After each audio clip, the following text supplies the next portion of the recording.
update kesibukannya hari ini lagi bikin paspor katanya. Ngomong-ngomong, kalau boleh tahu pengen kemana sih? Iya. Ya ini kebetulan ada hari ini lagi mengurus keperluan untuk pekerjaan ada nanti ke China karena ada beberapa profesor, ada 10 profesor dari China yang waktu itu sempat mengadakan charity di Indonesia. Setelah itu memilih beberapa orang pasien kanker dan salah satunya Aida terpilih untuk membawa berobat ke Guangzhou untuk melakukan pengobatan metode dengan metode baru gitu. Jadi tanpa melakukan pembedahan juga tanpa harus melakukan kemoterapi. Gitu. Jadi pengobatan itu metode baru yang ada cuma di Cina, belum ada di Indonesia, tapi ya pihak Indonesia pun sudah bekerja sama dengan pihak Cina. Oke, Kak Aida boleh dijelasin sih, omong-omong nih ya, sejak kapan sih ini sakit kanker ini dan sudah berapa lama? Iya. Kalau Aida sendiri mengidap kanker berarti sudah kurang lebih jalan 4 tahun ya. Jalan 4 tahun dan sudah melakukan operasi sebanyak 6 kali. Jadi dari biopsi, pengangkatan payudara, terus juga rekonstruksi 2 kali gagal, terus rekonstruksi lagi dari daging paha itu berhasil, terus pemasangan alat kemopor juga pengobatan lainnya kemoterapi dan juga sinar. Nah, dari dokter yang di Indonesia sendiri apa hasilnya seperti apa dari pihak dokter mengatakan? Kalau yang di Indonesia sih sudah lebih baik ya, maksudnya Iya. dari tadinya kontrol per 2 minggu kemoterapi, terus per 3 bulan, sekarang sudah harus cuman hanya per setahun sekali gitu loh. Cuman sel kanker yang sudah hidup itu kan tidak bisa mati gitu loh. Jadi akan bisa menjalar ke organ tubuh yang lainnya dan metode yang diadakan oleh profesor di Cina ini bisa mematikan sel kanker itu sendiri gitu loh. Makanya Aida diminta untuk menjadi salah satu pasien di Indonesia untuk mencoba metode baru itu. Aida nggak boleh tahu ini apa sih penyebab penyakit kanker dan ketika sakit kanker itu bisa deteksi nggak gejalanya apa dan sakitnya seperti apa ketika dirasakan oleh Kalau merasakan sakit kanker itu ya, kalau menurut aku perjuangan seorang survivor cancer itu saat melakukan atau menjalankan kemoterapi itu luar biasa sih rasanya, muntah-muntah, nggak mau makan, nggak bisa minum, nggak bisa beraktivitas gitu loh. Makanya metode yang sekarang ada di Cina ini mau aku jalankan karena tidak harus melakukan kemoterapi lagi gitu loh. Mematikan sel kanker tapi tidak membunuh sel-sel yang baiknya juga. Kalau kemoterapi itu kan mematikan sel baik dan sel buruk gitu. Jadi sampai rambut rontok, botak gitu loh ya kan. Kalau di sana tanpa harus melakukan pembedahan dan juga kemoterapi. Oke, Kak Aida boleh tahu kalau jenis kankernya ini jenis apa sih, Kak? Kalau Aida mengidap kanker payudara grade stadium 3 grade 3. Oke, Kak, nanti persiapan untuk ke Guangzhou Cina ini mungkin apa aja sih, Kak, yang disiapkan maka dari Indonesia ini? Persiapannya sih ya lebih ke ya seperti sekarang ya di paspor, mungkin nanti visa ya, terus juga kesehatan mental juga mungkin karena kan perjalanan jauh gitu loh ya kan.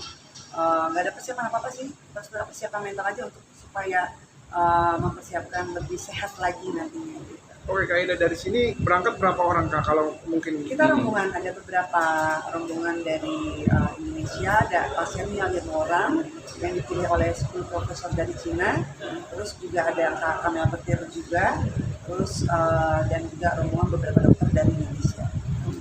Kak, seberapa yakinnya sih bakalan kakak ini mungkin bisa sembuh total?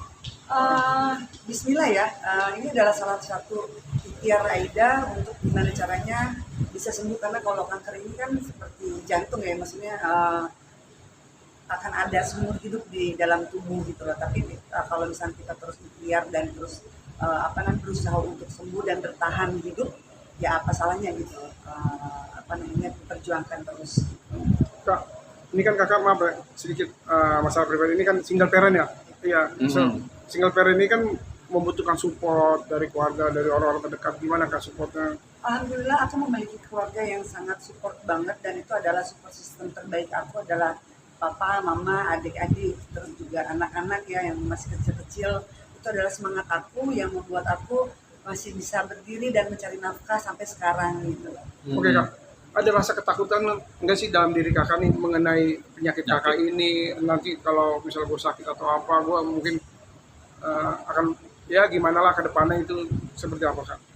Kalau rasa ketakutan itu manusiawi ya pasti ya, apalagi kalau kita tak baca gitu loh, dan kita tahu dari dokter kalau misalkan penyakit kanker stadium 3 grade 3 itu biasanya kekuatannya kurang lebih hanya 5 tahun gitu loh.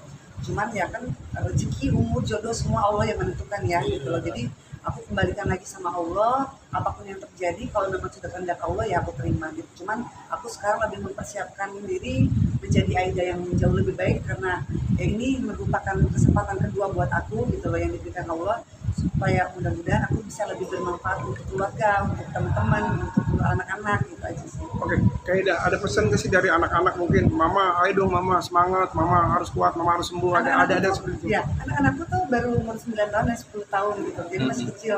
Tapi waktu ngeliat aku botak waktu itu, mereka yang kayak ngasih semangat gitu.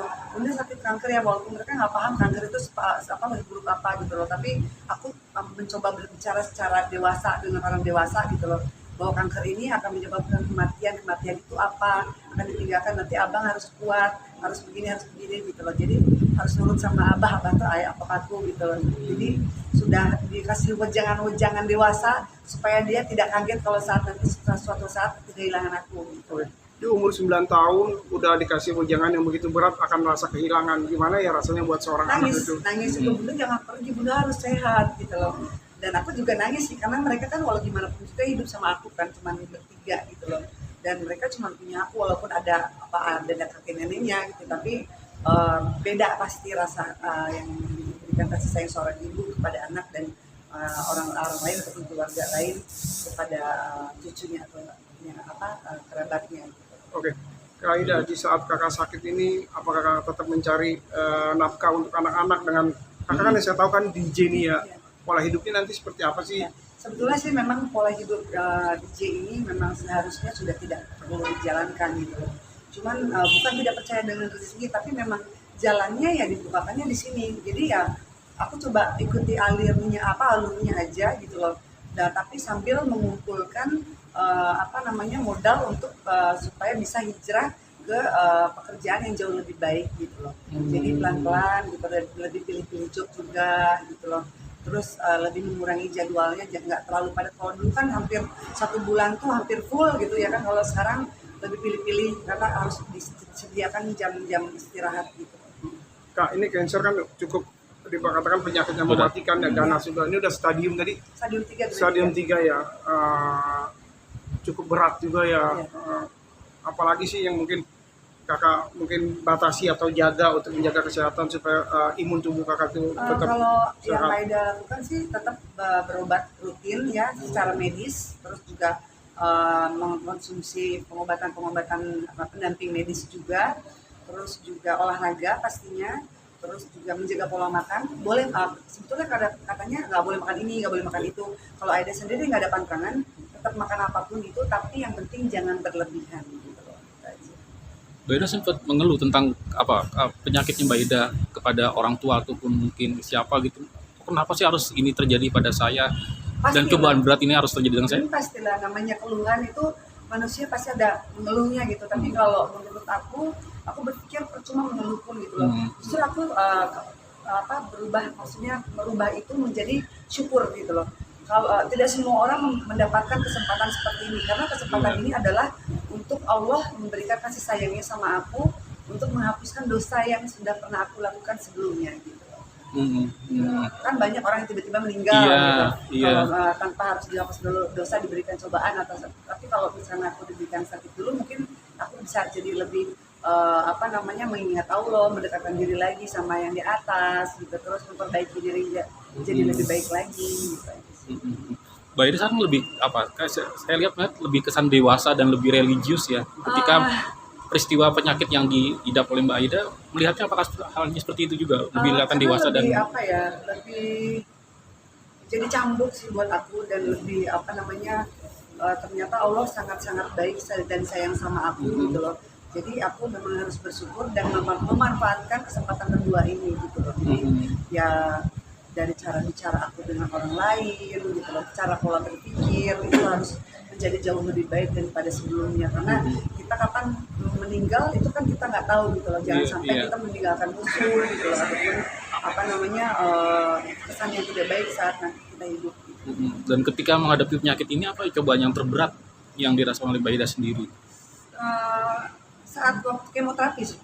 Saat kemoterapi itu luar biasa, saat rontokan rambut itu, saat diangkat payudara itu adalah masa-masa krisis kepercayaan diri aku. Terus sempat yang merasakan di titik nol gitu loh, sampai tidak ada pemasukan sama sekali, karena kan sempat nggak bisa jalan sekitar 6 bulan ya.